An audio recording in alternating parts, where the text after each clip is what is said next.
Introduction. Very wonderful does it seem when the first time one hears clearly the well-remembered voice of a friend who has passed into the unseen world. This entirely unexpected experience came to me in August 1916, and since then the people and the conditions of the other life have become more and more perceptible to me without material apparatus of any kind.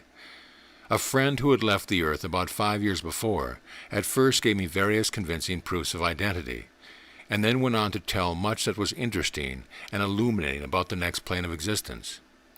A few days later, a heavenly teacher also came to speak to me through my unseen friend, and I could hear his voice even more clearly. Afterwards he visited us every Sunday evening, and as he spoke, word by word, sentence by sentence, in perfect sequence of thought, I said it aloud, and my husband took it down in shorthand. Some of these addresses are to be found in the second part of this little book. I felt from the very first perfectly normal, not losing consciousness in any way, but I could not guess what the next word would be until I heard of it. "We just give you one word at a time, and then wait to see if you have grasped it," said my friend. The voice seemed to speak not to my outer ear, but to my soul ear, and I heard every intonation of it, suiting the nature of the thought, tender, grave, encouraging, hopeful, joyous.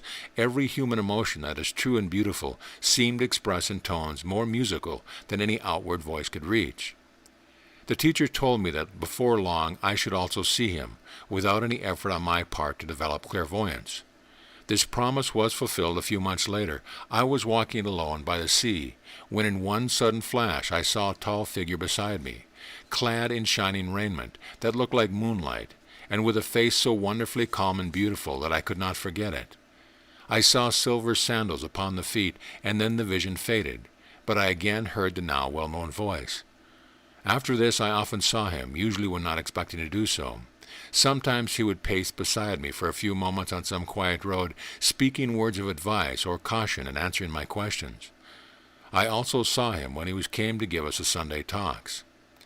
It is not easy to describe the starry beauty of these radiant ones. The body looks like a rosy alabaster lamp through which the glory of the Spirit shines forth, illumining even the raiment, and creating a surrounding atmosphere, an aura, more or less dazzling, according, I imagine, to the degree of spiritual development of the indwelling soul. Thus I see the aura of the teacher like a white flame, very dazzling, whereas that of our friend is softer and looks more like candlelight. I am conscious of the individual harmony and power of each of the spirits to an extraordinary degree, impressing me even more vividly than either sound or sight of them. Thus, when the teacher approaches, I feel deep calm, peace, tenderness, all dominated by a sense of power. The soul atmosphere of our friend, on the other hand, brings gentleness, sympathy, and I feel also a soft breeze wafting the fragrance of flowers. These brief descriptions faintly suggest my impressions, which differ with each personality that comes. As the months passed, I saw several other friends, and sometimes angels for a few wonderful seconds. The first of these experiences impressed me deeply, for the angel did not approach me on a level as a friend or a teacher, but seemed to descend from a height, and I saw opalescent flame beneath the feet. The whole being looked more ethereal than that of even the teacher, and the halo around the head framed the most exquisite of faces. Once an angel brought me a sheaf of lovely flowers, different from earthly ones. She said, "Treasure thy gift of vision, child. It is rare amongst mortals." On one occasion the teacher said to me, "Try to understand the vital importance of keeping a calm mind free from agitation or worry. Only the unruffled pool can perfectly reflect the heavens above it. You must quiet your thoughts and feelings to become receptive to our presence and influence. We trust that as days go by, you will endeavor to practice this receptivity more often. We are eager to respond to every such effort on your part, for only thus can we efficiently widen and deepen the channel of communication and make it of value. Not trifling is this work, but one which leads to issues of more vital importance than you can at present appreciate. You are called upon to do your share in breaking down the barrier between our world and yours, a barrier which is bound to go before the race can progress further. Realization of spiritual realities and the spiritual world within and soul in the outer one is bound to be achieved by more than a few of the race before it can pass successfully onward. How can heaven be manifested upon earth until heaven is perceived and felt to be desirable and beautiful? Help to open the eyes of men that they may see, help to open their ears that they may hear, and their hearts that they may understand. A blessed work is that what we call you to do. Be thankful that you are called and take our hand, that you may be prepared for it, since we know best how to prepare you. On another occasion I was told that although the first outward sign of psychic unfoldment had been sudden, the preparation for it had long been going forward during my sleep, quite unconsciously to the outer self. We have been slowly preparing you for many years, and most carefully guarding you from all unhelpful influences. I will now record a few of my friends' messages about the other life, and also some of my own visions of it. End of introduction. This audio presentation of The Thinning of the Veil, a record of experience by Mary Bruce Wallace, is brought to you by audioenlightenment.com, copyright 2013, all rights reserved. Forward, empirical evidence that human personality survives the physical body through which it has manifested itself, and that communication is possible between persons discarnate and those still in the flesh, has been gathered, sifted in some degree, and made accessible to the public by the spiritualists, the Society for Psychical Research, and other investigators. In recent years, such evidence has presented itself from many sides in rapidly growing volume, and it now amounts, in the judgment of some eminent scientists, to ample proof. At any rate, no theory hitherto suggested short of the spiritualist one is reconcilable with all the relevant facts of well-authenticated experience. It may be, however, that the subject does not quite lend itself to scientific demonstration, and that absolute conviction can be reached only through a quickening of the individual consciousness, which will make the essential deathlessness of one's spirit to be intuitively perceived. Such a quickening was part of the illumination that the late R.M. Buck described in his book, Cosmic Consciousness, and that the more orthodox Christians would probably identify with the baptism of the Holy Ghost. The record which this little book contains of intercourse with the world beyond the range of the usually recognized bodily senses is not intended as an addition to the psychical evidence available for inquirers on those elemental questions. A critic that is unconvinced with regard to them will probably remain skeptical after reading this book. He will readily suppose that what my wife thinks she hears and sees through newly unfolded interior faculties only wells up from some deep reservoir of memory and spring of imagination, and that when it seems to her an objective perception, her subconscious mind is just playing her a trick. But to those who are in the best position to form an opinion concerning her experiences, no such hypothesis appears adequate. After observing day by day for now more than 2 years the signs of the quiet, unforced blossoming of these psychic faculties in her, after receiving her several messages that subsequently have been verified in my own experience, I cannot doubt that she is being used by a group of discarnate beings who, under the Lord of all, are working for the thinning of the veil between the life in the physical body and the life beyond. Nor have I been the only convinced witness of and gainer by my wife's psychic development. It was during a visit that she paid to her father and mother and sister in August 1916 that her psychic sensitiveness first revealed itself. Since then, whenever they have visited us, or she them, they have joined with her in her daily meetings with heavenly visitants. Each of her 2 brothers has also been present on 2 of the 3 occasions, in rare cases just 3 times, with the consent of her guides beyond the veil. Friends outside the family circle have likewise been admitted. And all these relatives and friends have through her got communications that have been to them distinctly helpful and quite relevant to their respective difficulties and needs. The cumulative, convincing effect of such experiences could, however, scarcely be conveyed to strangers. Some of our dearest relatives, deceased, have, so we believe, visited us and spoken to us, responding thus to a call mediated through the spirit friend, who was the first to make himself audible to my wife. It is, of course, a great and solemn delight to come once more into conscious touch with them, and learn how they have fared and what they have been doing since their transition. But of this kind of satisfaction we are not permitted to seek a very frequent experience. Not all discarnate human beings have as their mission to continue cooperating with those who have left behind on the material plane. Most of them have elsewhere lessons to learn and good work to do, from which it would not do well to divert them. Besides, those best qualified to instruct us here and lead us on the upward way are less likely to be found among those who belonged when on earth to our own or our parents' generation, and were in closest association with us, than among those who, through an ampler experience both on this and the other side of death, are further evolved. The gain to earth dwellers would be small, perhaps. Instead of a gain, there might be added confusion and waste of time, if an extension of psychic development among them resulted merely in their maintaining or resuming communication with deceased relatives and friends, little, if at all, wiser than themselves. But there would be great gain if closer intercourse could be opened up with the masters of wisdom and love, the spirits of just men made perfect. In reading such a book as this, one should of course take into account that there are limitations on the part of the sensitive through whom it has come. What passes through the sensitive minds, the subconscious and conscious, from however pure and lofty a source, may be in some degree shaped and colored by the thought molds and emotional channels that are the only ones available there. Heavenly teachers may have much to tell and show, which as yet they cannot pass distinctly and completely through an organism such as ours. But these communications through my wife, whatever their imperfections may be, have made the spiritual world more real to a few who have heard them, and it is hoped that this selection from them may be of use likewise to a wider circle. Communion, even with saints and angels, if this be possible for us, is no substitute for communion with the universal power, infinitely more personal, in whom we all, whether in the body or out of it, live and move and have our being.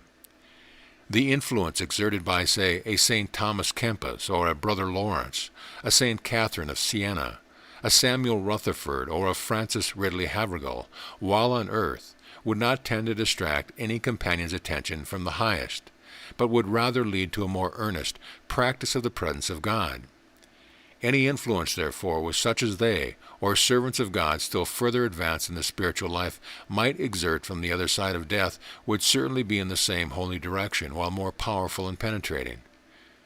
Precious is intercourse with those on earth who are morally and spiritually ahead of us, still more so is fellowship with those ministering spirits, who from higher planes are seeking to help us into the will of God as instruments of righteousness and love unto Him.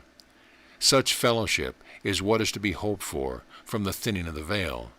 J. Bruce Wallace, October 1918. The Thinning of the Veil, Part 1. Some of the communications from our friend. Work on our behalf. I have long been trying to develop the faculty of communication, but I have not had much faculty for it, and so have only acquired it with immense difficulty. I feel I can help you for a while, and my teacher confirms this. For the present, I am still to work for the earth, and you must help me to accomplish it more perfectly if you can. How wonderful that I and many others are trying to conquer death. The breaking down of the barrier is to be the next great work for the world of men, and we can accomplish it only by their prayerful and active cooperation. We are trying to get the earth folk to realize that it is possible to lift the veil now, or to see through it. But the whole world is so immersed in outside thoughts that it must learn to deepen its consciousness before we can give it all the light possible. Do try to attain a calm attitude of mind and feel the deeper things more constantly. Keep rising out of the earth mist, lightly like a bird, without strain, into your native atmosphere. The veil is thinning fast now, and will thin still faster for the souls who are conscious of what we are seeking to do.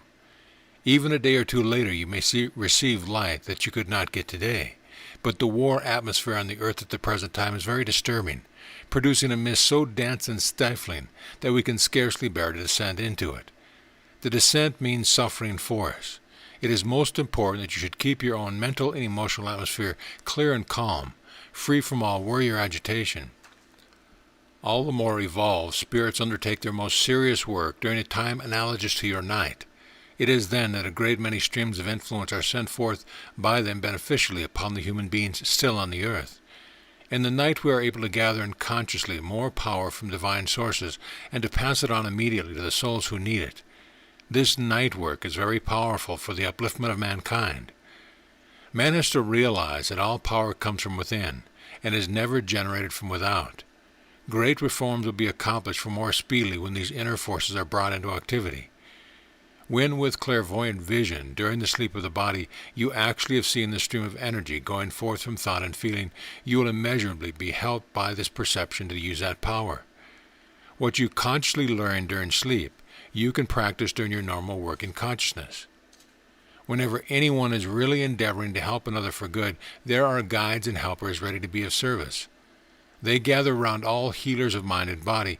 They are the ones who will bring into the new day for which we are watching with such eagerness, painful eagerness, I might say. We are anxious to train the earth souls to work without drawing upon us. If you can transform your own earth without us, we should be only too thankful. We should then turn all our attention towards transforming the astral. You have no idea how we feel uplifted and blessed by the realization of our unity with all the constructive power of the Divine Creator. We feel that we are one great spiritual body, and we have no individual desire. This realization is something far too wonderful to be expressed in earth language. Having had the faintest glimpse of the destiny of mankind, one feels devoted to the mission of bringing it about. One longs to spread this deep desire because one sees so many souls on earth still absorbed by petty aims, which brings them but shallow satisfaction. These are bound to end in disheartenment and failure. On the other side of the veil, there are 7 planes of consciousness. I am now on the 3rd, where some of us dwell in families, some alone, but all in love and harmony. As one attains a deeper consciousness of eternal realities, one finds oneself on a higher plane. One can thus visit these higher planes, but cannot remain there in them until it is possible to maintain the more evolved state of feeling. Souls who come over weary and hungry for rest and beauty are brought to most lovely places of repose, filled by our thought and prayer with a harmonious and inspiring atmosphere. Death itself is not to be feared. The attendant pain, if any, can be lessened by spiritual preparation for the change. We are told that ultimately there will come dematerialization instead of corruption of the body, but the race is not yet sufficiently evolved for this. On the plane where I now find myself, we have personal guides, but beyond this, I understand, we are each illumined by our own higher self. It is to help us to attain this that the guides are given to us. They are distinguished by a brighter aura, and are so beautiful that we instinctively rely upon their help and advice. It is my guide who is influencing me now in this present line of action. On the other hand, we have perfect free will to do as we choose, just as on earth, and greater freedom to pursue and carry out our own ideals. Your world and this one interpenetrate.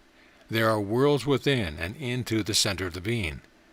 Not all here are conscious of your world. What I focus upon, that I can see. But our environment is not necessarily a counterpart of yours. We can make our own surroundings. Yes, through your mind I can see the soul side of your trees. We have scenery which apparently changes in coloring similarly to yours, but this is brought about by the desire of our minds. We do not respond to earth scenes except through a sensitive. As you have such a love of nature and such vivid feelings, I am able to see the scenes more vividly than through other sensitives. There are lots of children here, such darlings, and they are very happy and friendly. After a certain period of education, they pass to higher planes. They are so lovely. Those who have a special faculty for managing children make homes for them in cases where their parents are still on earth. There are also many beings other than man in these more subtle realms, as well as on other physical planes. We can communicate with them, and some of us study their habits somewhat as a traveler studies the way of a foreign race. Many of these beings are very beautiful. I see them flashing through the air like the fairies of a children's story. Their bodies glow with light and color, golden, rosy, and sapphire. They have a lot to do with the inner molding of trees, flowers, and nature stuff. You think I am romancing, but indeed this is actually what I see. I see also seraphs from high, high realms, wonderful beings who pass by on waves of light and are veiled as with a mist. Some of these are winged, just like your pictured angels. The highest spirits of all only come to us in vision or on a rare occasion to cast light on something we need to know or in connection with our work. We do not need food as on earth, but are easily sustained by air, light, and water, although some of us take fruit too from the trees in our fields and gardens. Here we tend the trees by thought. Besides the garden, we find here seas, lakes, rivers, woods, mountains, every kind of glorious scenery. There are cities too, but fairer than your fairest dream of such. Ugly houses or slums we could not endure for a moment. There is no dirt or disorder here, and no bodily disease such as exists on earth. Any want of harmony and feeling is at once shown as a shadow on the otherwise shining white soul body. It can only be cured by thought and love. We refresh ourselves when weary with work amongst unevolved souls by bathing in the exquisitely clear streams and rivers. We create our own garments and houses by the power of thought, or if we are unable yet to do this for ourselves, our more evolved friends make them for us. There is such close and sweet fellowship here between soul and soul, no jar, no discord as on earth, for all speedily gravitate to their own affinities of mind and temperament, living thenceforth in perfect peace and harmony. It is verily the kingdom of heaven which we long for you to make outwardly manifest on earth. Believe me, this possibility is no mirage. It is the all-perfect plan of the Creator for man in the future. Then shall the words of the old Jewish prophets come true. The desert shall blossom as the rose, and all creatures dwell in peace together. It is our blessed mission to help to inspire to make all these dreams actual even in your outer world. There is so much I should like to tell you, but I am not allowed to do so. Knowledge may not be passed on until a certain time. I think that perhaps this will be easier for you to understand if you try to realize that those who, like myself, have been only a few years in this realm, stand in somewhat the same position as a child of a few years of age in your world. Older people are not always inclined to give their children all the knowledge they desire because they are not ripe to receive it. I believe that as we progress further, such bars to freedom will be withdrawn.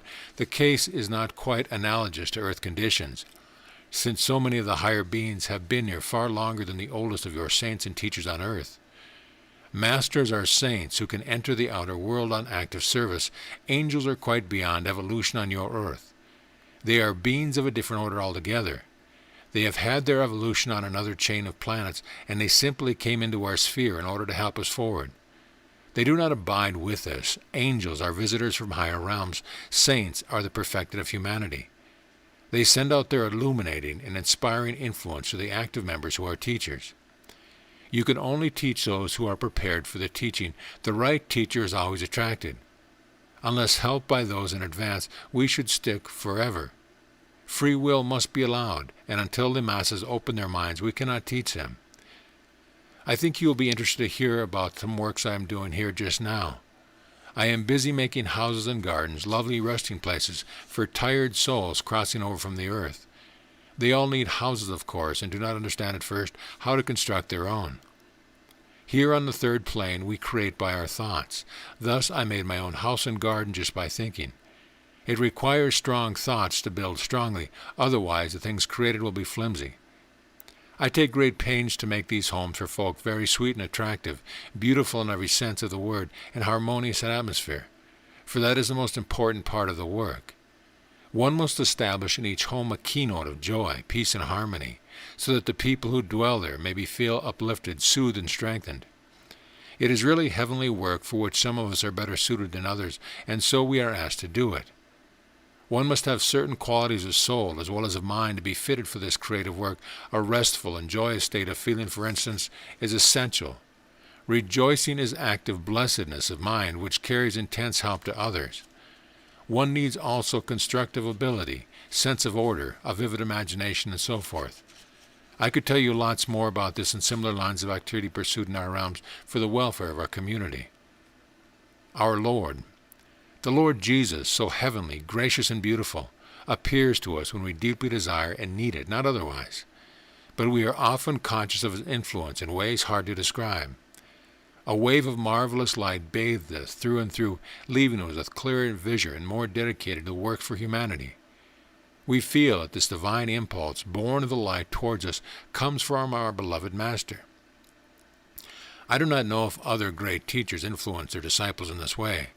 One speaks for oneself and for one's Christian friends. It is an experience never to be forgotten and quite beyond the power of words to describe. It is not merely light, but ineffable glory and rapture to the soul receiving it. One feels at once blended with divinity and humanity. It is not thought here that the Lord Jesus will again appear in earthly form. His life on earth was as 100 lives in influence and intensity. He works now in the more subtle realms, but his teaching has never been really practiced by the many on earth, only by the rare souls. and we feel the day must come when it will be universally lived, since we know of none higher. Very lofty spirits are now on their way to earth, or already developing physical instruments there for the perfecting of Jesus' work, interpreting his message anew to mankind, so bound by priestcraft and tradition. This will be the return of Christ in spirit to the world. I gather this from some of the most advanced teachers who come to us from still higher realms. One such will come to a group of us, and we will listen with rapt attention, after a previous preparation of silent dedication. Practical counsel. In any emergency on the outer life, the first intuition of the soul as to what to do is usually the correct one. This is an impulse received from either the higher self or an outward heavenly source.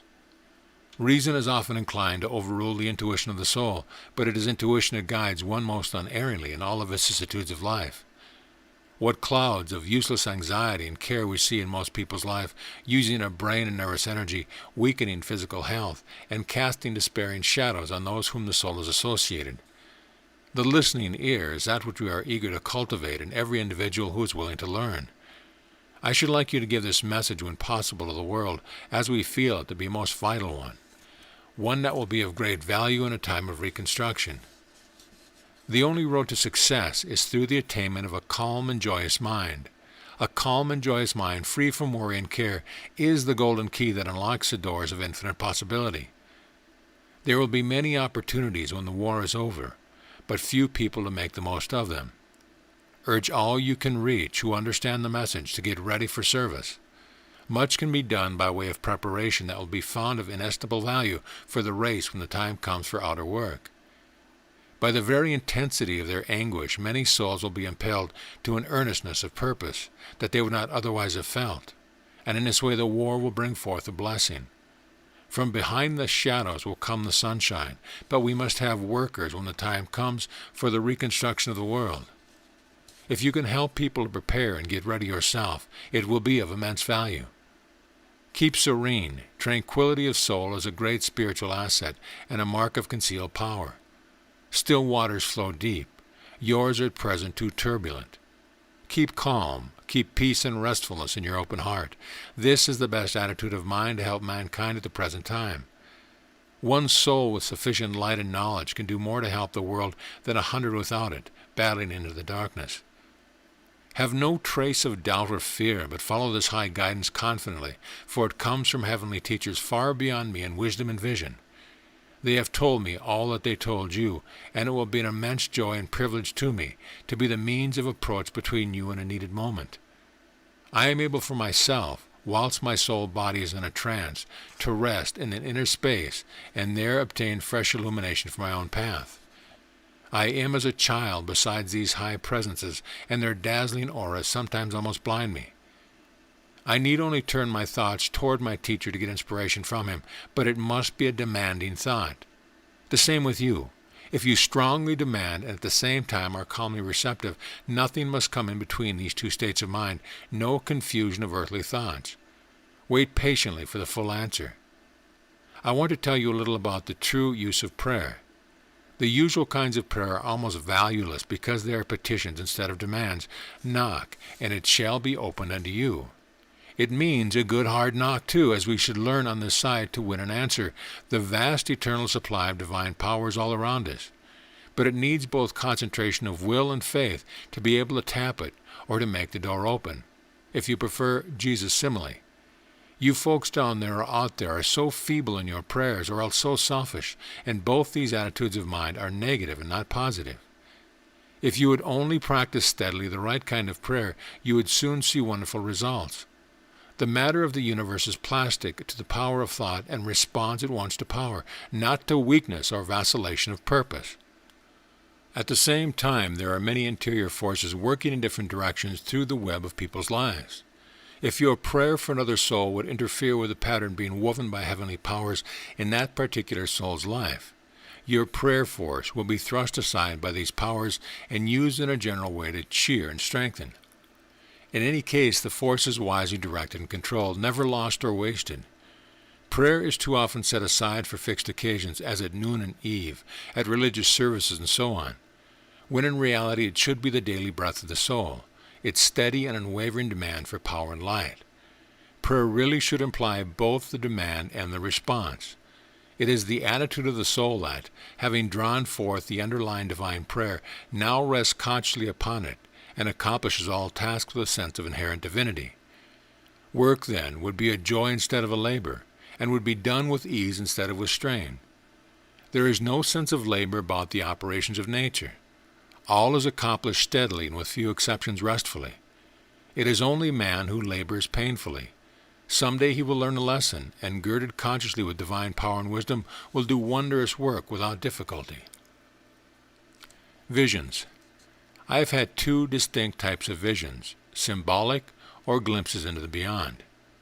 Of the first kind, one of the most vivid was that of a Greek chariot drawn by two white horses plunging through a dark valley. They were tossing their heads and racing wildly with loosened reins and no charioteer.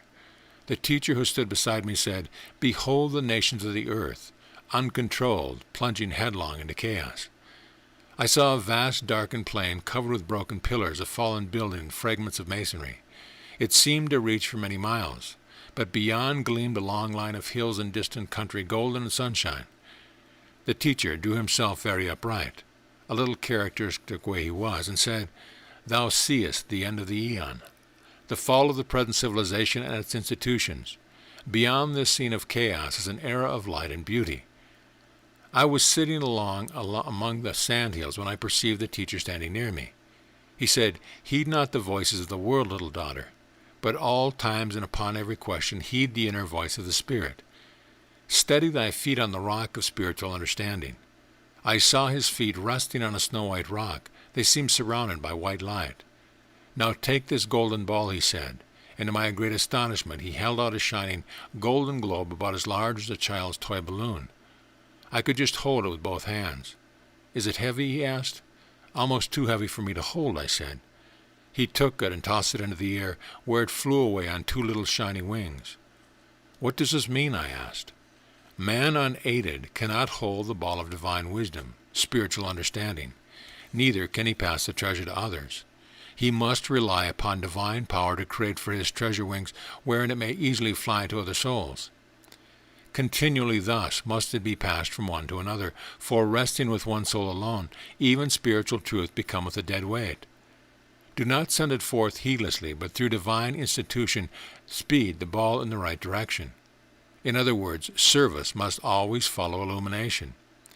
He then turned to my friend who was listening and said, "Explain this to her more fully." My friend said, "The teacher was reminding you of the need for calling upon divine power before passing on truth that you have received. They must be shared with others, but wisely. He was also testing your psychic vision by that little symbolic episode. You stood the test well, seeing quite clearly. I'm so glad." On another occasion, when my power of vision was again being tested, I was shown the inner being of the rocks. "Behold these rocks," said the teacher, "instinct with life are they, and respond to us immediately."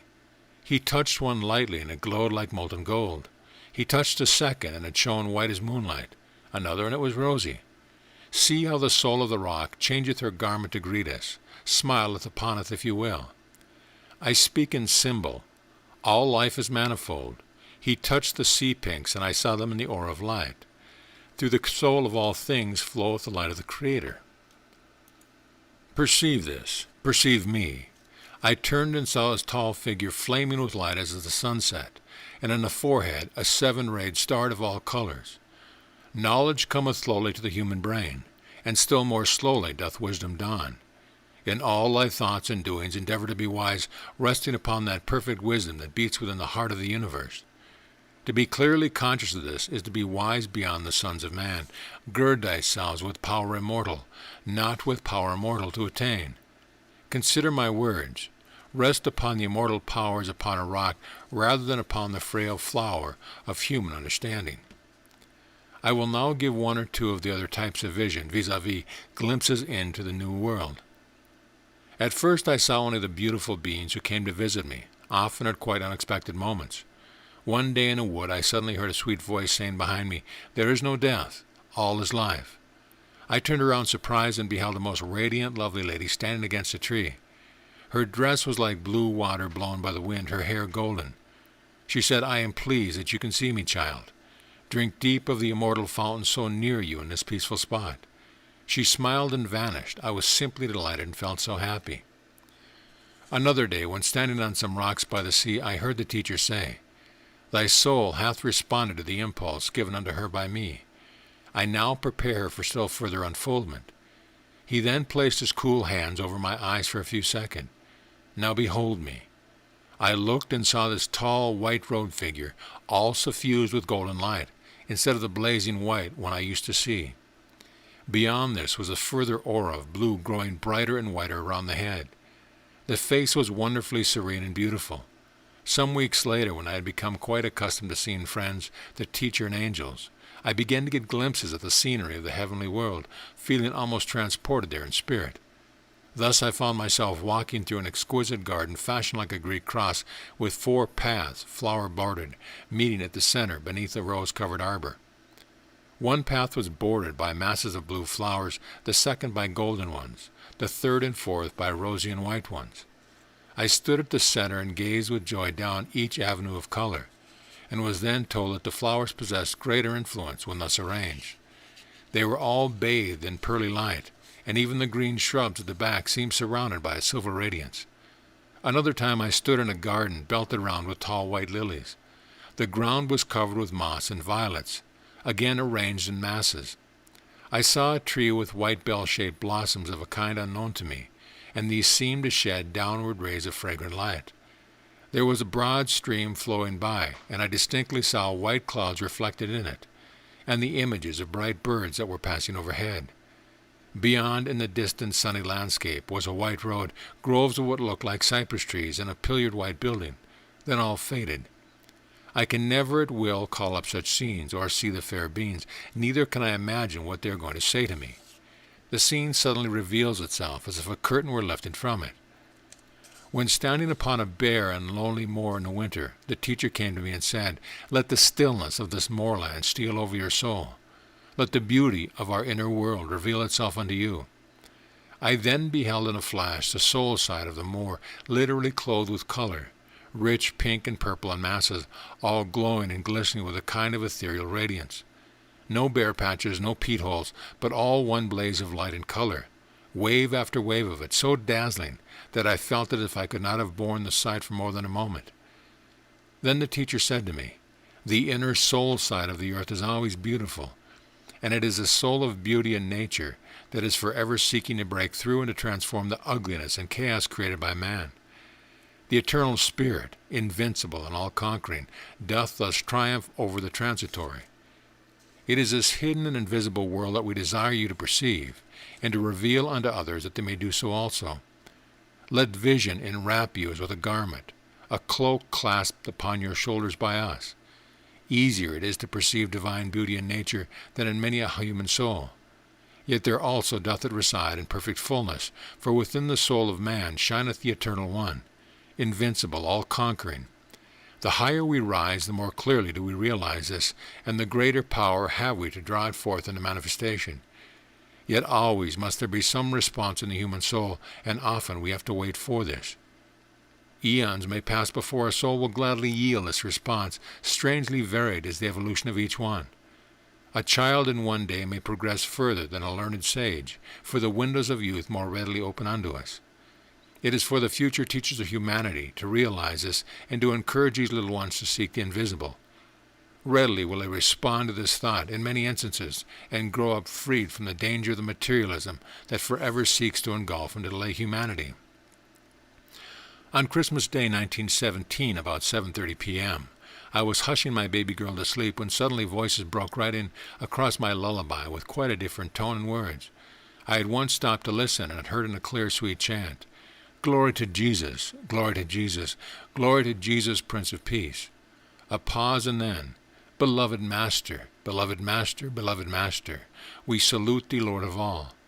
Here a veil seemed rent away, and I saw before me a lovely summer scene, trees, a lake far off, and nearby a grassy slope studded with deep, blue, starry flowers.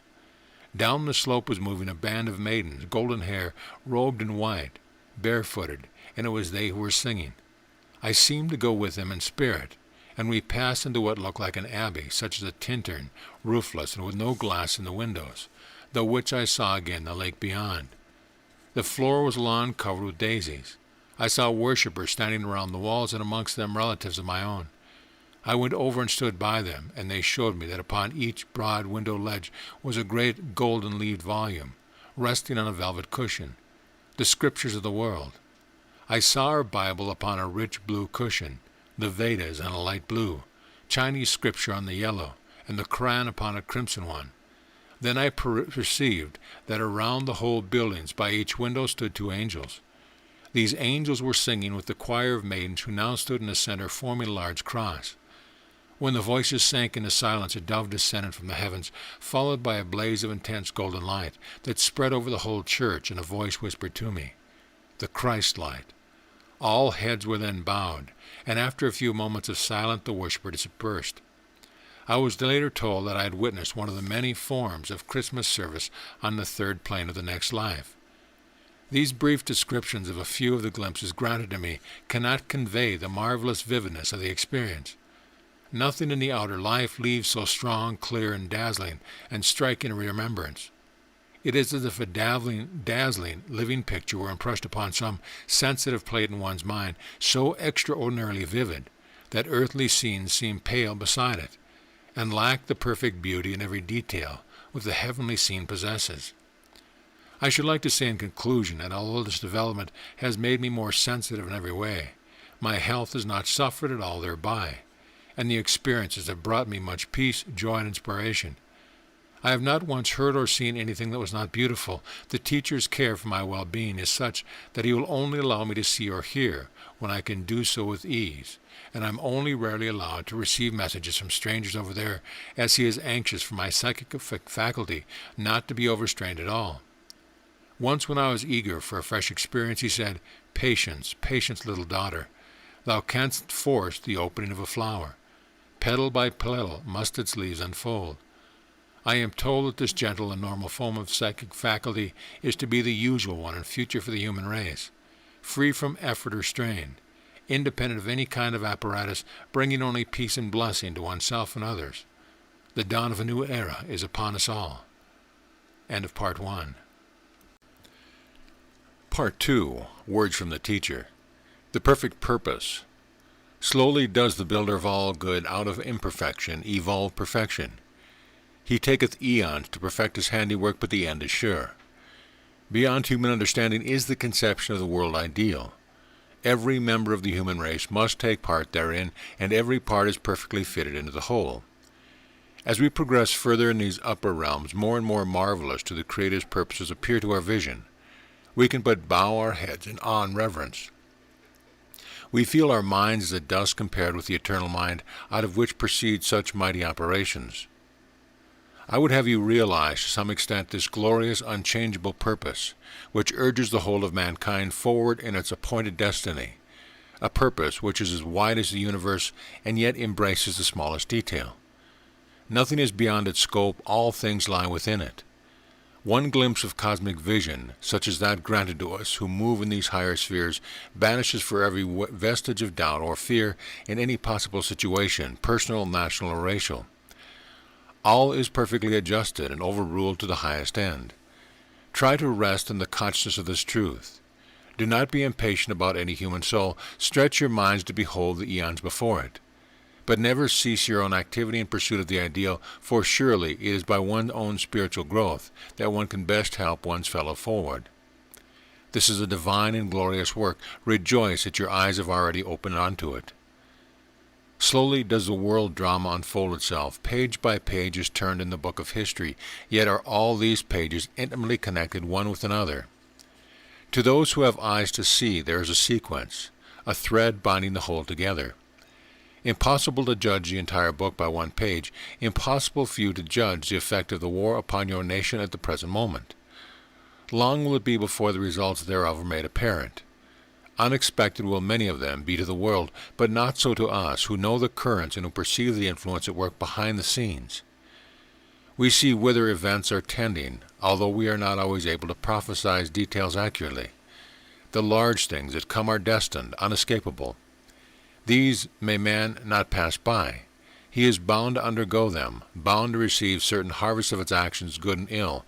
These often appear to him undeserved, extraordinary, cruel, or on the other hand far beyond his deserts.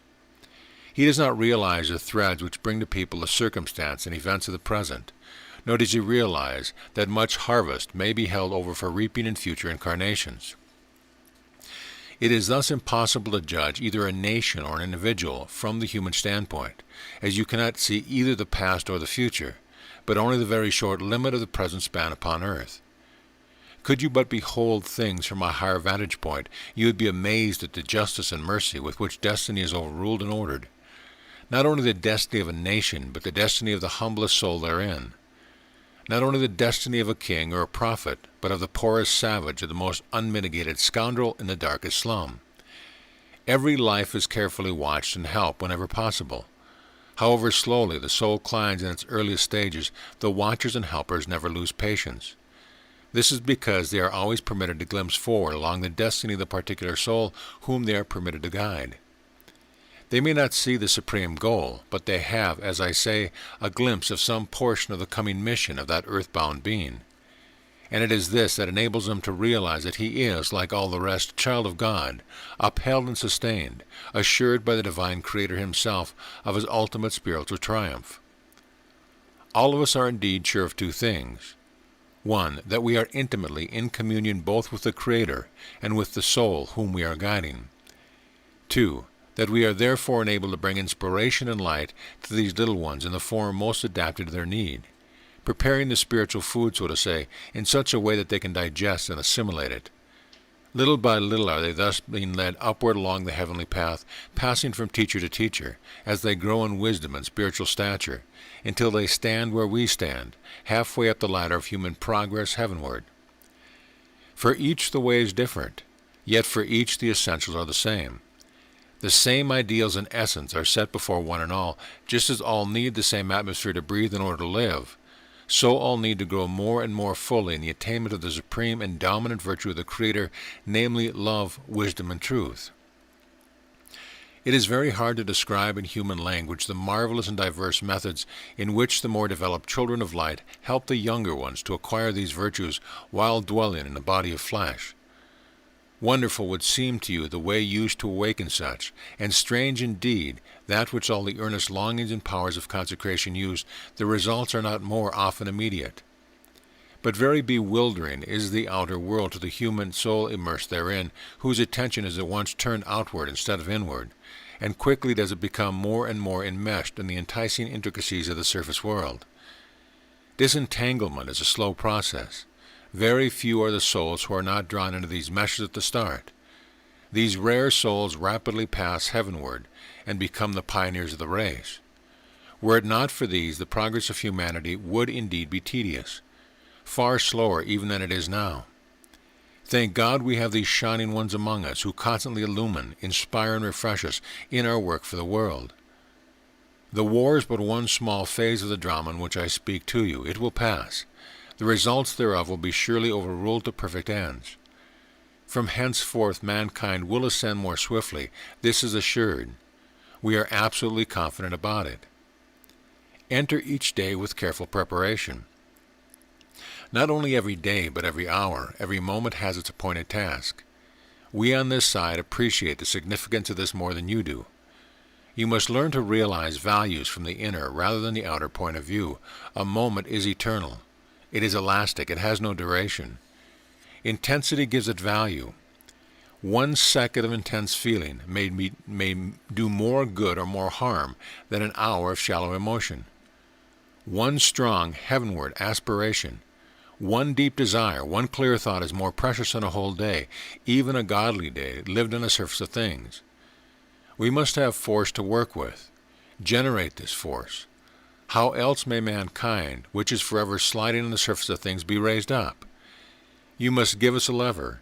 Every earnest soul must learn to prize power or force and to generate it consciously. All power is drawn from the Supreme Source by conscious human aspiration. Harness your desire to divine impulse. Let not little things hold your sway. The coming age is to be a day of big things, first in the soul of man, and then big changes in the external world. Prepare for this by enlarging your consciousness. Enlarge, I say, enlarge. Face a wide horizon every morning by rising to a higher elevation of outlook. From the mountain of the soul must the day be viewed, rather than from the lowland. Each soul has its own inner heights and its own pathway hereto. I pray you find this pathway, and if having found it, ascend. Let this be to you a sacred daily duty. Undertake it at dawn, and when first the eyes open upon the outer world, before the rush of the day has seized you in its grip. It is on the mountain that you will realize how to seize and use the significance of the moments of which the days are full. Much would result could you appreciate the meaning of my words. Let not these precious gifts of time pass you fruitlessly. We need them all. In calmness lies power. No strain or effort is needed, but rather the turning of the attention towards divine realities, which should be accomplished as restfully as turning to look at a beautiful view, or at a child's lovely face, or at a flower. You should turn because it is a joy to do so. This you will realize if you persevere. In the restful aspiration of the soul lies greater power than any amount of strenuous activity of mind. An uplifting of heart and soul is what would have you attain, rather than an effort of the outer mind. Greater is the power of the quiet stream than the power of the whirlwind. Realize that these mighty forces flow through you immediately when you make yourself receptive to them. By day, remember the other lessons of joy, serenity, and self-control. At night and at dawn, dwell upon the thought of receptivity to divine power, which will then be with you, and will inspire the coming moments, that you may make the most use of them. Consecrate the ideals of your soul. Let nothing deter you from fixing your gaze upon these. Dedication is the initial step on the road that you called upon to follow. This road may truly be said to lead from darkness to light, the light of spiritual understanding. Thus you will realize the true significance of life in the body, and learn to perceive the outer from the within, instead of as now the inner from the without. Surely shall these things be to you, if you will but have the patience to persevere. Few there are who realize this ideal while still in the flesh, but in the coming days many must attain to it, if mankind was to ascend more quickly than heretofore. All who desire and pray for this ascent are being pressed into the service. This is the way to a deeper spiritual life. I cannot sufficiently appraise to you the value and significance of such work. The radiance of the inner life of even one soul upon the earth who has been perfectly realized what I mean contributes to illumine and clear the dark atmosphere of world thought. More powerful is such influence for the uplifting of the race than much outward action. Thought is a greater power than spoken word or outward deed. These limit it rather than express it fully. By thought shall the world be purged. Only through a purged and purified atmosphere may the ideals of the inner realms be outwardly manifested on the earth. My friends, I would have you realize how easy it is to tap the wellspring of divine power. You are apt to feel that these are hard to reach, or that you have not the power to do so, but in reality they lie within your own heart, at your very door, so to say. You need nothing but the faith to stretch out your hand and intake this living water. Drink it not on rare occasions, but as your daily refreshment. Draw upon the water of life each day for your every need of soul and of mind and of body. You will accomplish this by faith added by imagination. The divine fount of healing and of inspiration is constantly beside every human soul. Constantly refresh yourself, not once but many times a day. Dwell in thought upon these things only, that they are a real moment. Pass over others as lightly as a bird touches water with its wings. Thus shall you stand within in the peace, rather than without in the tumult. Rule the without from the within. You can do far more than you know simply by the power of thought, which is the greatest force in the universe. Thought is the framework upon which all outward things are constructed. Through this alone was the world created, and all that moves therein. As we rise in the scale of evolution, it becomes more and more clear to us. Realize your divine power. Use it with thankfulness and awe. To our view, the life on earth is indeed one of conflict for all earnest souls who desire to progress swiftly on the upward road. But I would have you understand that this conflict is not necessarily sorrowful.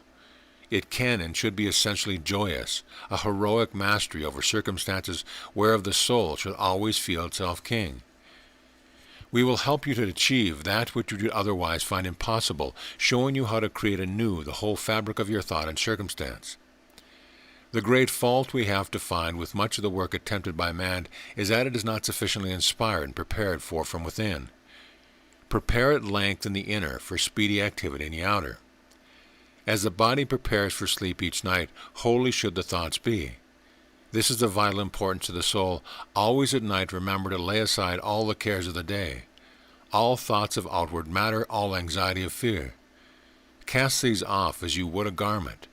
Lie down to sleep in perfect peace, realizing that you are beneath the divine care, folded in the heavenly love and beauty. Blessed is the soul that can thus thrust itself to the infinite power each night. This preparation will surround you with light and inspiration during the hours of sleep. More readily shall be able to influence and prepare you for the coming day. Make a firmer spiritual preparation for the day, both while robing and whilst taking the first meal. Sacred and wonderful, pregnant with power these first hours of the day, when the soul, refreshed from bodily sleep, and by its increase of vital energy from the unseen, starts once again upon its daily journey. Go forward, serenely conscious of divine power sustain you at all times. Then the light will shine through every cloud that crosses your pathway. Children of light are troubled by no outward storm. Swiftly does it recede through them. No outward agitation need alarm the soul that is centered in serenity. The soul createth her own atmosphere, therefore her sky need never be gray. The world cataclysm. The responsibility for the world cataclysm rests with man. Man doth produce his own chaos and cosmos. A choice is daily offered to him afresh. Every soul that lifts its consciousness to the realities beyond the strife is helping the forces of light that will ultimately prevail.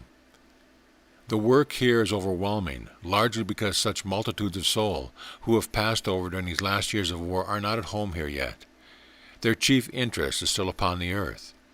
This is usually so in case of a sudden passing, particularly when under tragic circumstances. We have the greatest difficulty in arousing such soul to any degree of interest in the life here.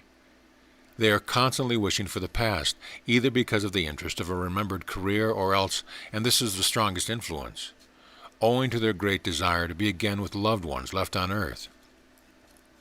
Many of these souls we are seeking to enroll in our great campaign for thinning the veils, and we find that this is the work which attracts them when all others fail. However, even here we are hindered by the fact that only a very small number are fitted for this particular work. I cannot describe to you the immense complexities with which workers are faced with regard to these human problems. It is like seeking to move one who will not go forward and cannot go back. When I tell you that there are hundreds of thousands in this condition, you will perhaps appreciate a little of our almost superhuman task. Until we have dealt with this vast problem satisfactorily, we do not feel inclined to undertake any other work. The work connected with the earth is for the moment retarded.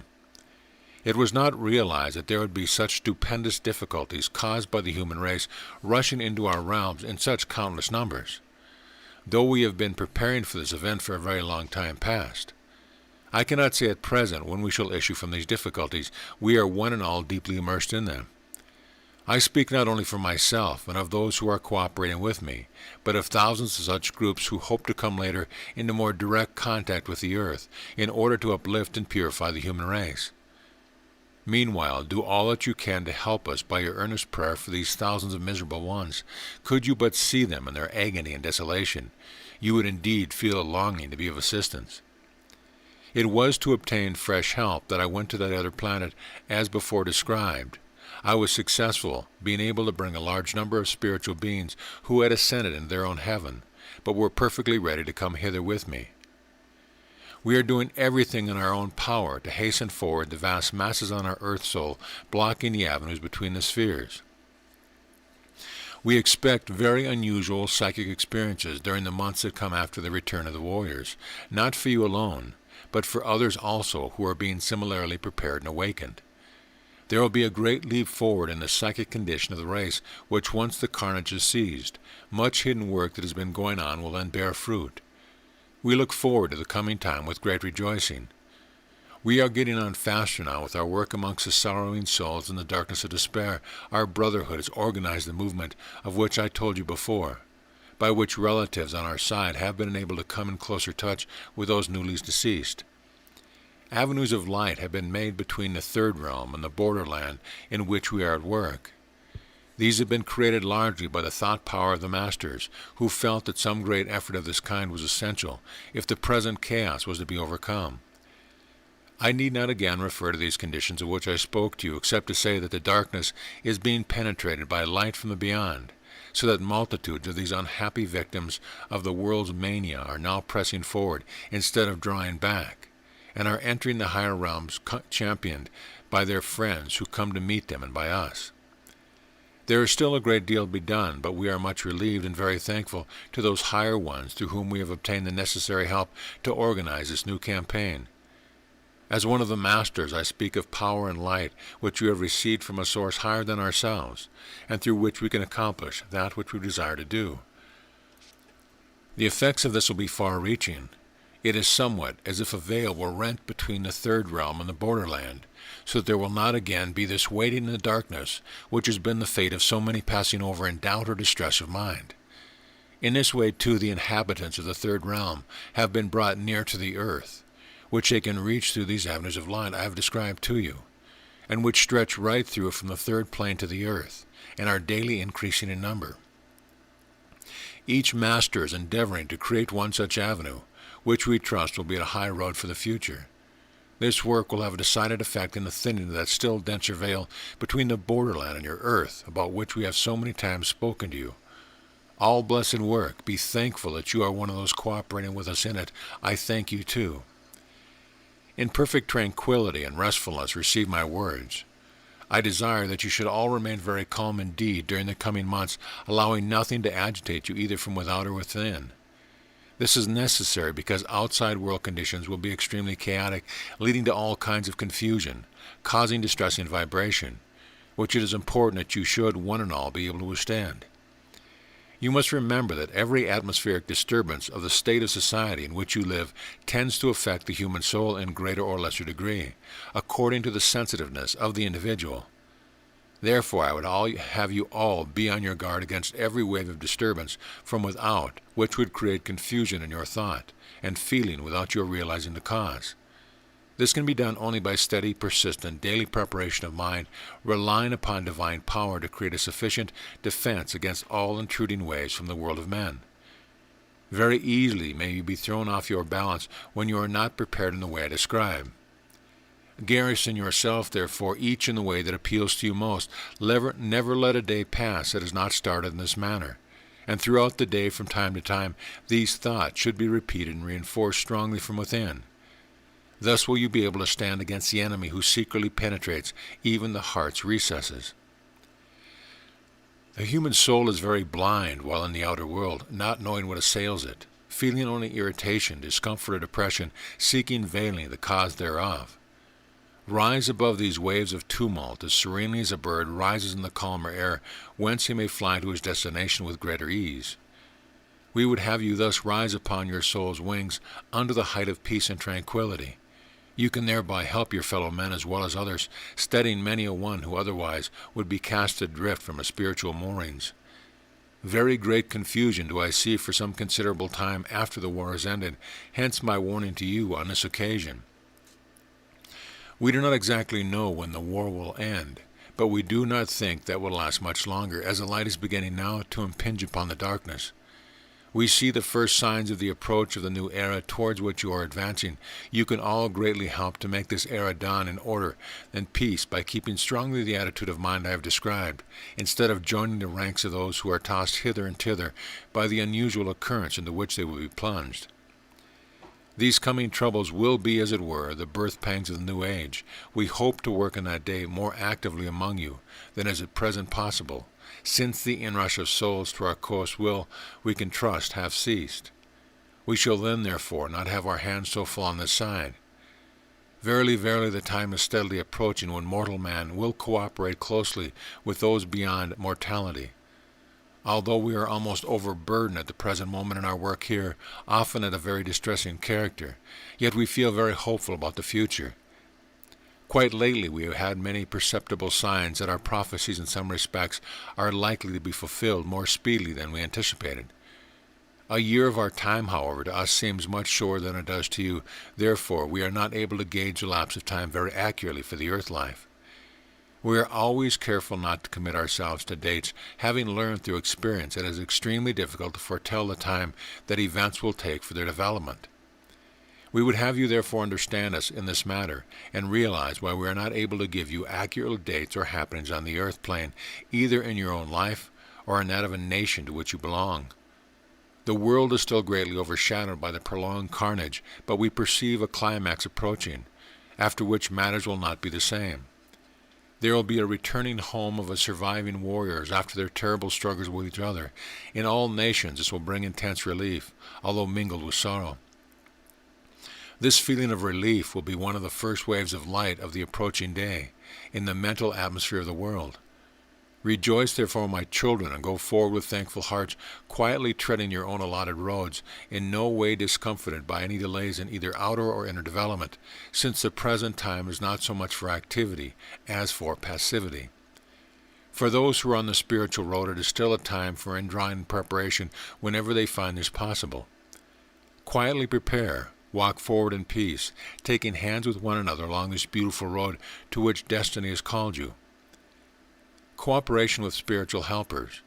Soon, far sooner than you realize, will men begin to believe steadily in communication with the invisible realms. Surely is light breaking through the clouds at last.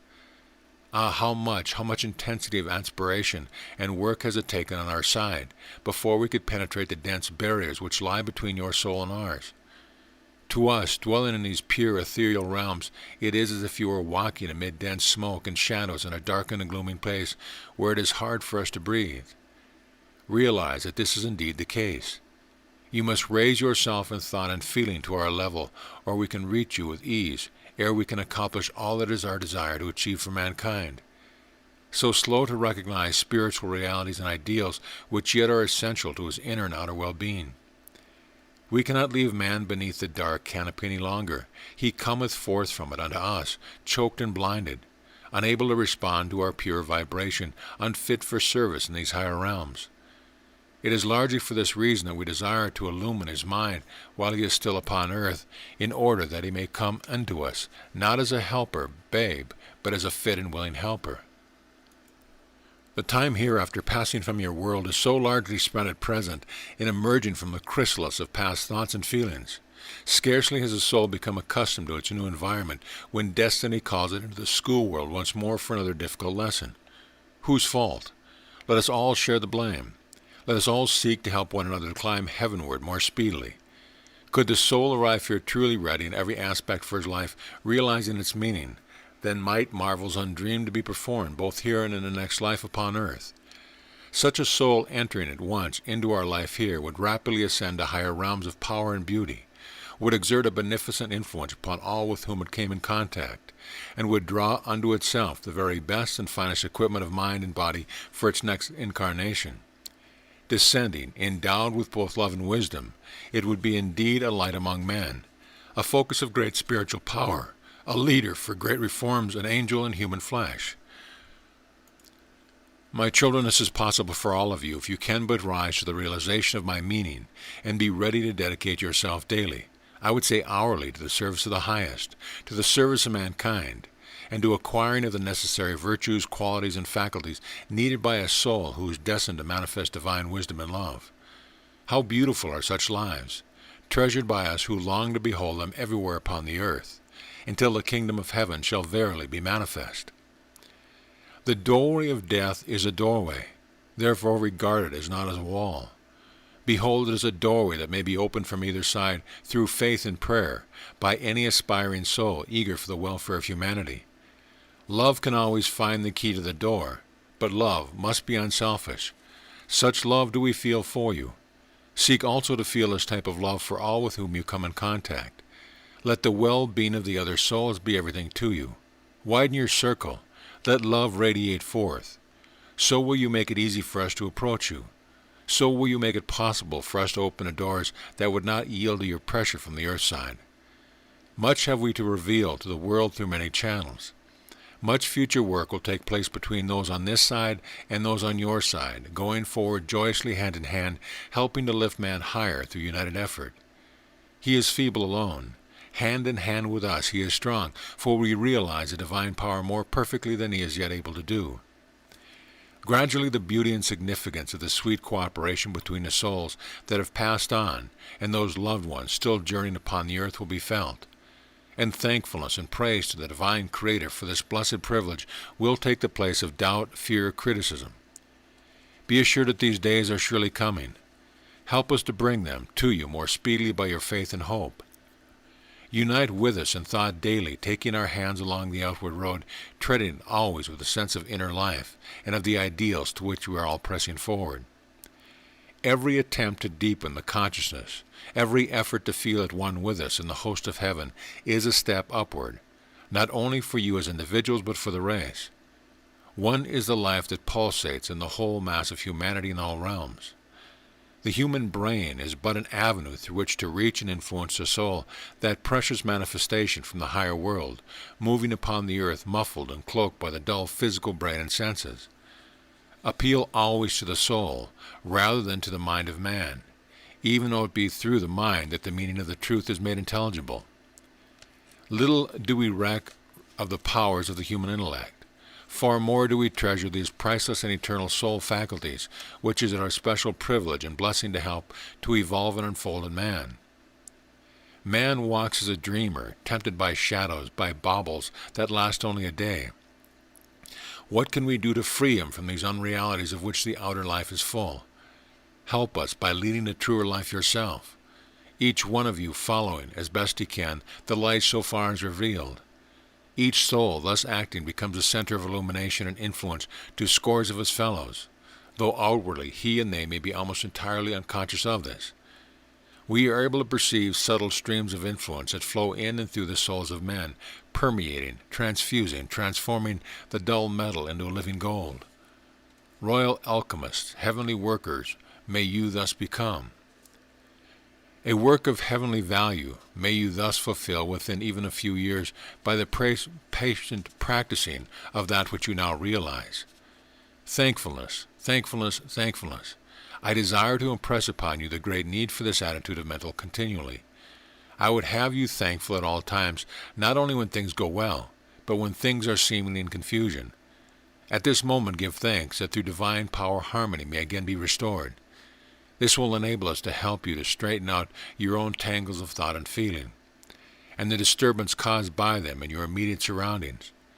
To give thanks at all times is not only a passport to serener conditions, but acts as a talisman, transforming the soul itself. Outer shadows would speedily disperse before the light of this quality wedded to faith. Very seldom do we perceive the two united in any degree of intensity. Human souls are fitful in their expression of those most beautiful characteristics. Fitfulness accomplishes nothing. There must be steady persistence in the practice of these heavenly virtues. Hold on firmly to the divine power, always available for the attainment and manifestation of every godlike attitude. Thus only can you expect to show forth such while still in the world of shadows. We are calling all who are endowed with the faculties necessary to the children of the coming time to usher in the new age. This can only be done through pioneers in thought and feeling along advanced, progressive lines. With great joy we are calling thousands now walking on the earth to join hands with us in our coming campaign for the rending of the veils of illusion. I speak not only of the veil between the outer life and the inner spheres of being, but also of those illusions of materialism in which the race is at present enshrouded. They must go before the ideals of the kingdom of Christ can be manifest upon earth. We are very eager that every soul thus called shall be able to accomplish the necessary preparation. Therefore, wherever the call is made, we stand beside the human soul, not one but many of us, waiting to support him on all sides, waiting to bring him exactly those opportunities which will enable him to receive the particular experience and inspiration which can best fit him for the special place in the coming scheme. For much lies ahead of every such worker. Not only will he take part in the illumination of the world, but also through that go forward prepared for life in the inner sphere. I have spoken before of this priceless advantage of entering our realms with knowledge and power, such as can be most fully and deeply attained while in the flesh. This may seem to you strange, but I assure you that it is profoundly true. That which has been won in the world beneath, while the soul is entombed in its thick and muddy vesture, has been won for eternity. So lasting, so vital, so significant is the impression made upon the soul by this means. We, from our further vantage ground of illumination, can realize a little the divine purpose underlying evolution through incarnation upon earth. We can perceive that the result of this method of soul perfecting is stupendous in its possibility. I cannot in your earth language express to you all that this means. Some day you will understand. Sufficient meanwhile, if I can, to some small extent, help you to realize that to be imprisoned as you are at present in a marvelous experience and opportunity priceless is its advantage. One moment of attainment, strong and patient, in your present condition, is worth 2 years of experience on this side of the veil. Therefore I beg of you to live deeply, to appreciate this rich privilege, travel far in your spiritual attainment while you are still upon earth. In a brief space of time, as it seems to you, may mighty changes be wrought in your character, changes which can bring you from the position of an inefficient worker to that of a server of humanity, whose every thought ennobles, sweetens, and upraises all of which it comes into contact. Joy profound awaits him who is able, even in a small degree, to respond faithfully to this call. Unite with me in prayer for the human race, so that the spiritual quickening may be universal and progress rapid. The call will come to every soul to rise in the degree to which it can respond. Not only the few, but the whole race must the call come.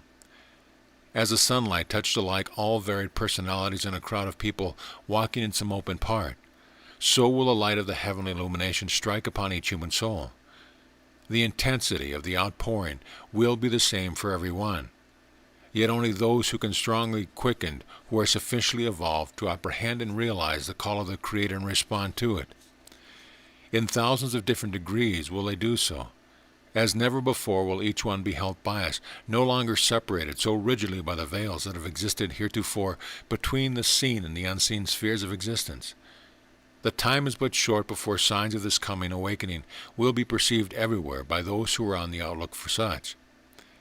To the eye of spirit, these impulses and aspirations towards the more spiritual life are very perceptible. Even to the eye of flesh they will soon become so. Everywhere do we perceive, even in these early days of our campaign, the first fruits of our endeavor. Therefore, do we go forward full of hope. We are by no means cast down by the shadows that oppress earnest souls who have not our eyes of clear vision to perceive the inner workings of truth. Never despair, therefore, for great is the hope for the morrow. Press forward with us in the joy and thankfulness that you are awake to the realization of all that is to be through the cooperation of man with, if you will, Superman. We stand together, united in ideal, fellow workers for the salvation of the race from sin and despair, preventing by this great effort the deeper plunge into materialism which would otherwise have taken place. That moment of danger is now mercifully past, we trust forever. The ark of ascent do we behold for each and all henceforward, thanks be unto God. Only those who are able to ascend in consciousness to our level can be easily reached in direct communication. Always from within cometh the light. Enter the deeps to receive it. Veil your soul from the world. To behold the inner glory, the eye must be turned hitherforward. Ascend the mountain tops with us. Let never the day star wane without this having been accomplished for at least some period of each day. Walk high in every personal thought and feeling. This is the only way in which to become fitted for helping one's fellow man. In the upper air alone can sure inspiration be received for the daily road, light obtained whereby one may surely guide oneself and one's fellow.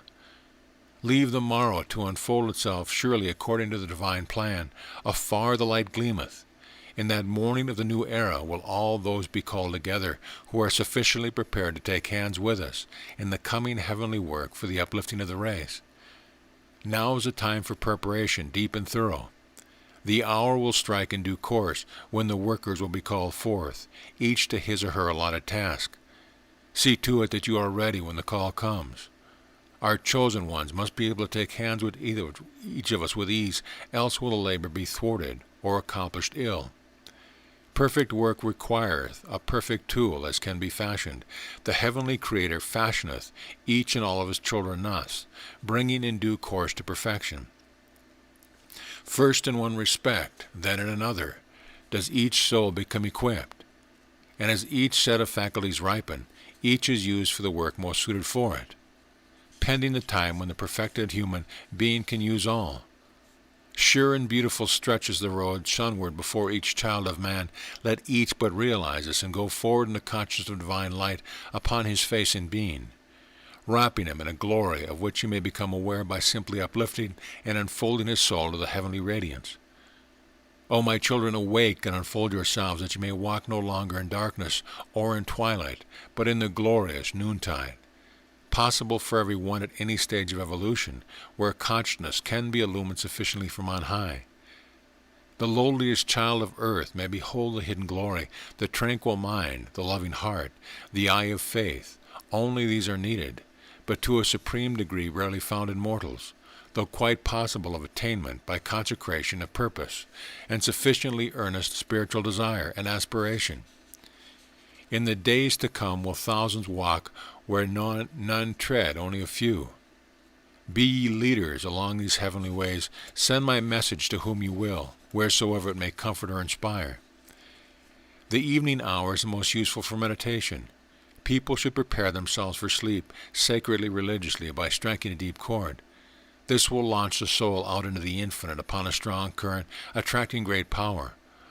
All that most souls expect from sleep is a quieting of the outer senses, repose and bodily recuperation, whereas they should regard themselves as starting upon a voyage into the unknown, and should look for a new chapter of experience during the time of sleep. Heavenly ones approach any soul that shows a sign of being prepared to assimilate thoughts from our side. They stand ready, waiting to be of assistance, conferring with each other how best to influence the soul while loosened from its bodily form in its state of trance. There is consultation as how soon it will be possible to waken them therefrom to participate actively with us on our side. Not many are able yet to function thus, but we anticipate that great number will do so in the future. This is a phase of experience upon which the race is just entering. Many more workers from our side are being called to undertake the work of arousing the soul that is asleep to the realities of our side of the veil, in order that it may return to the body with clear memory thereof. Those endowed with psychic powers will be the first to respond, and then later they in their turn will be able to influence their fellows on earth to an increasing extent. Being on the same level of development and still connected with the body by day, they will be able to influence sleepers more efficiently than we could do. This will especially be the case where a tie of sympathy exists. I consider the evening hour as good for meditation for the reason already given. It is absolutely essential that the soul should be thoroughly prepared for sleep by a certain time of relaxation, by the indrawing of spiritual forces, and the quieting of the outer senses. Have I not said, too, that the early morning hour is important for the preparation of the soul for the coming day? I regard these 2 times of your earthly day as the best, the most fruitful for the quiet hour. Nevertheless, where neither of these is possible, let the soul seek to obtain a time apart at noon. It is the ordinary opinion in the East that evil powers manifest themselves in the darkness. It is therefore considered wiser by some to come in touch with the spiritual powers during the hours of light. Personally, I consider that for this very reason, it is very important that the soul should come actively in touch with the spiritual powers after dark, in order that it may not even unconsciously become open to lesser influence. Quiet communion with the unseen does not exhaust the physical body, but rather refreshes it. This is a different practice from that of concentrating with effort on a given theme. Taken in the sense in which I have expressed to you, meditation cannot be taught, but inspiring and helpful at any time. I note that your friend compares brain and heart, which I refer to, soul qualities, as comparing them with those of the outer understanding. Apart from these, the intellect is by us deemed of but slight value. These soul qualities are vital, essential to the spiritual life, whereas intellectual ability apart from them is as it were dead. It must be illumined from the beyond by the light through the soul from the universal spirit, if it is to be of any true worth in the evolution of man. It is, as it were, a tool only, nothing more. The sanctuary within. Good it is to rest upon the earth's fair bosom, for healing power doth abound therein, and we can draw it hence to flow through the mortal body. Rest upon the soil with this belief. Calming and restoring also is to the mind to linger in quiet places apart from the haunts of men. Renew thus the youth, daughter of earth, drinking from thy mother, whose youth is immortal. Almost miraculous would seem the results if this habit of conscious union with nature could be practiced with sufficient restfulness and receptivity. To explore fair scenes without this attitude of mind is to carry away but little of lasting value. I would have you glean therefrom treasures of eternal value. Lift up your soul, lift up your eyes, receive heavenly vitality, heavenly calm, heavenly radiance. The sea, the sky, the flowers of earth are all divine messengers. Welcome them, receive their gifts, and rejoice, sharing that joy that shineth forever from the glorious spirit of the Creator. Far off rages the sound of the battle, but here is peace and quiet. Even so do the outward thoughts and actions of mortal men oftentimes war tumultuously, yet deep within them is peace beyond all imagination. The difficulty is that each soul must find his or her own path in the inner sanctuary, where the voice of divinity can clearly be heard, soothing and guiding. Here is the innermost place of the soul. Perfect inspiration and light are to be found for every possible vicissitude of the outer daily life. Here lieth balm for the darkest sorrow and enchantment of the sweetest joy. Here may blessings be sought and found at any moment of the day or night. Yet how seldom do human beings actually find it thus? Again I tell you that this failure is because the majority of mortals are living all the time upon the surface of life, seeing only the external appearance of people and things, arguing from the external, criticizing, judging, summing up everything from this shallow and wholly inadequate standpoint. How different would the world be, could even a small number of strong and earnest souls see and act from the within, from indeed the very heart of the within, from the innermost depth of being. Not behind the mind does the sanctuary lie, not through the intellect is the pathway thereto found. It lieth rather behind the heart of man, the soul. Difficult it is to find a human word that will quite express my meaning.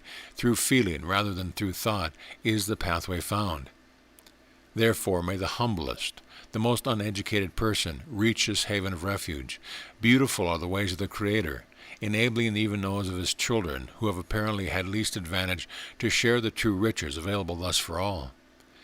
Besides such wealth as is to be found only in the inner hidden treasury, the outer riches of the world are indeed but dross. Even the achievements of science are not so vital to the welfare, the progress of the race, as are the treasures of the innermost sanctuary, brought forth and shared by one human being with another. This fact we realize more on our side. This it is that makes the heavenly life so far more beautiful and satisfying in every way for all who participate in it. Here the real is easily distinguishable from the unreal, that which matters from that which matters not. We are not deceived, and even those who have sojourned here but a short while soon begin to understand life from the new standpoint. Yet it is not easy to unloose the soul from the old conception brought over with it from earth. For the majority of you who pass over, there is much unlearning to be done before you can start learning afresh. It is for this reason I wish to emphasize the need for seeking to live more deeply and helping others to do so, in order that when passing hence, you may be better equipped for better heavenly service with us, instead of having to be consigned like infants to a kindergarten mistress to learn and acquire slowly the ways of the new world. Let this world, when you enter it, to be not strange, but only a place for a further unfoldment of ideals that you have already cultivated upon the earth. Sow these ideals there, water and tend and growing plants, that their blossoming may be sure and perfect, both on your side and on ours. Do not wait until you come here to plant the beautiful virtues and qualities of the Spirit.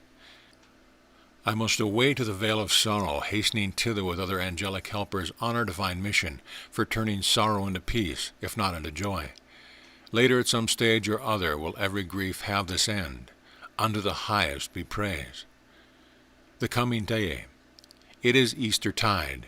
Round the horizon we see signs of a coming day when the dark sorrows that now oppress mankind will roll away, and the blue sky will begin revealed beyond the clouds. We believe that the light will be more widely recognized than ever hitherto. A new era approaches when old things will pass away and new and immortal things will be made manifest. Harbingers of light appear. Be ready to receive them. Great intelligence will utter words of wisdom for the hearing of mankind, sometimes upon the earth, sometimes from within through the human mind, as I am doing now. Visible and invisible bands of them approach from the enlightening of the race, heralds of the coming day.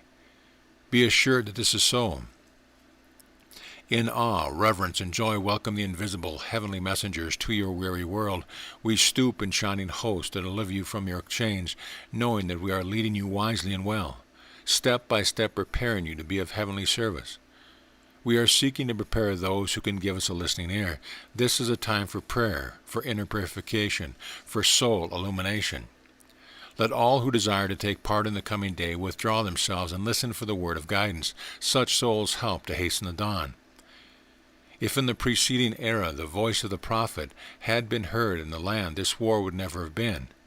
But better it is for the nation to drink to the bitter dregs of the cup of agony than to hold still to the glory of war as an ideal. In the revulsion of feeling from the present calamities, the race we trust will be swept forward swiftly along their upward road. This will be the moment for all earnest workers and reformers, when their influence, worked little of now, will carry weight, affecting hundreds of thousands of souls, where now but a few can be reached. Wait for these hours of coming tide. A climax approaches. Keep calm. Seek to live deeply a true and earnest soul life. This is the best preparation anyone can make for the future work. Draw in mighty supplies from heavenly sources to equip you for the coming time. It is possible to store up such in the center of one's own being, ready for emergencies. Consciously do this. Always after giving out mental or spiritual energy, fill the reservoir afresh from the infinite supply. A consciously receptive attitude opens the gateway wide. Material power is now dominating the world.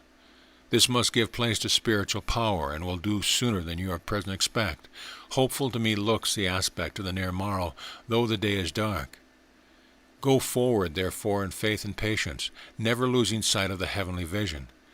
Better to listen to the voice of one who from a high standpoint is able to see beyond the tumult, than the voices of these beneath, struggling in the conflict, or watching the scene from the earth plane merely.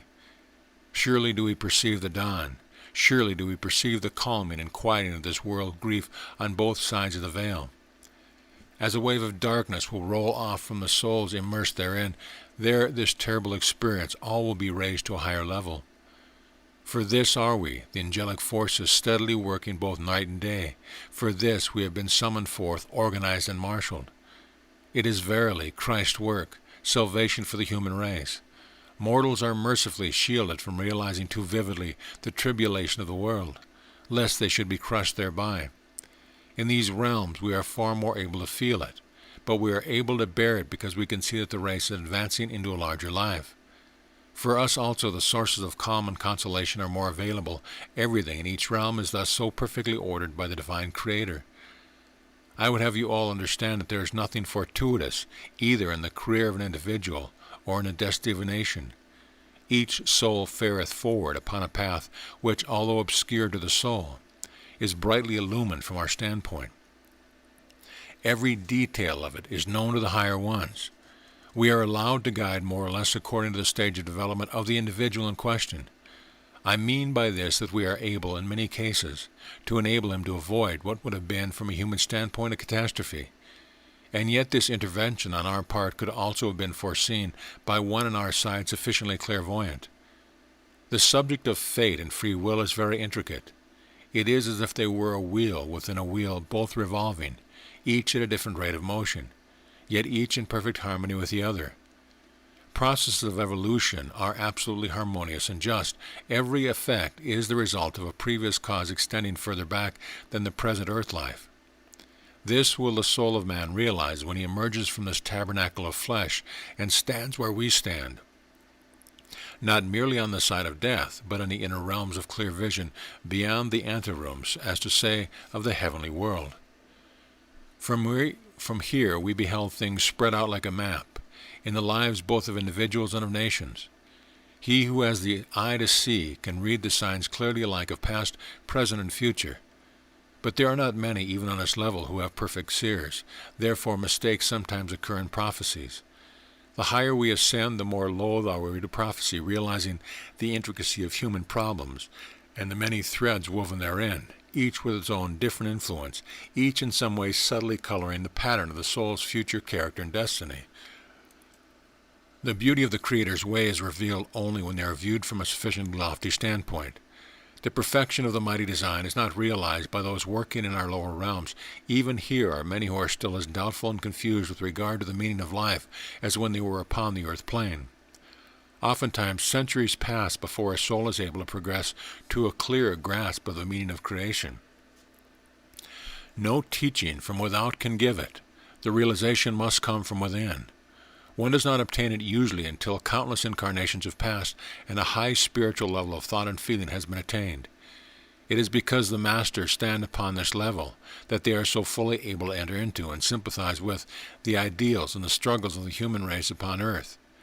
They are more fitted in many ways to help and sustain the soul on its earthly pilgrimage than either less evolved ones who have not yet fully realized the Creator's conception of the universe, or than those of us who are out of touch with the immediate conditions upon earth.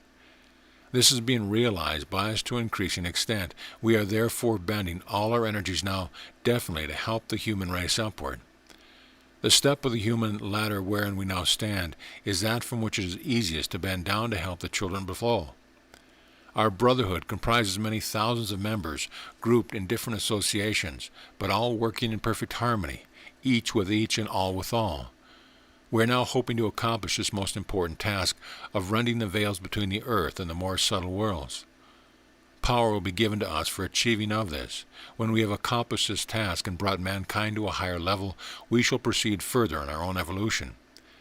In the meantime, many of us are descending to earth in order to accomplish our purpose more fully, since we shall then burst the veil by communicating with each other, each surrounded by his own group of disciples. Power from the earth side, as well as from our realms, must be much stronger than it is at present. This is the reason why many of us are on the point of incarnating again during the coming era of peace and progress in the outer world. The result of this will be, we trust, a very rapid development of the human race in a leap forward from darkness into light. Since we are all under the leadership of the Lord Christ, His Word is in our hearts, and this is that we shall manifest in whatever place or time, here or there. Behold with thankfulness the dawn of a new age. Take hands with us, that you may be able to fulfill your part in helping us in our glorious and heavenly work. Remember always that your true home is here, and not beneath in the realm of shadows. A veil of illusion where things are viewed out of perspective, not as we view them from the inner light of the Spirit. All that is happening now in the outer world is one of those passing shadows which for the moment blot out the face of divinity from your sight and hearing. This will pass. Then shall the veils be rent as never before in the history of the world. Immense reactions will follow as it plunges into materialism, wherein the races of men are at present engulfed. Mighty are the forces of chaos at work, but still mightier are those that through them and beyond them will evolve the new age wherein mankind shall begin to discern at last the face of the Father, as revealed unto it by the Lord Christ. No longer can we let mankind dwell in these depths of blackness without light from the beyond. This light must penetrate the outer world of shadow in spite of all opposition from immature and ignorant minds. Remember always that it is the mind of man that shadows and obscures the soul vision. The soul would always thankfully recognize and welcome the light from our spheres, could it but realize itself and release it from the bondage of the material mind which blinds it to the unseen realities. Harnessed to the senses, the soul runs its course in the outer plane. Rarely is the yoke cast off. With thankfulness do we assist those who are endeavoring to stand upright. The majority of men are progressing as do the animals, four-footed, running in harness, looking down upon the ground. Not yet have they arisen to the upright stature of the Spirit. Yet must this day dawn. We call upon all who can reach by any means to arise, to shake off the shackles of the senses, and recognize the power and the meaning of the heavenly realities, beholding with the eye of faith things unseen. We have put our shoulders to the task, with not earthly but heavenly power behind us and through us. Therefore may the world hope and rejoice, for already upon the mountain doth the rising sun shine. Give thanks. The end.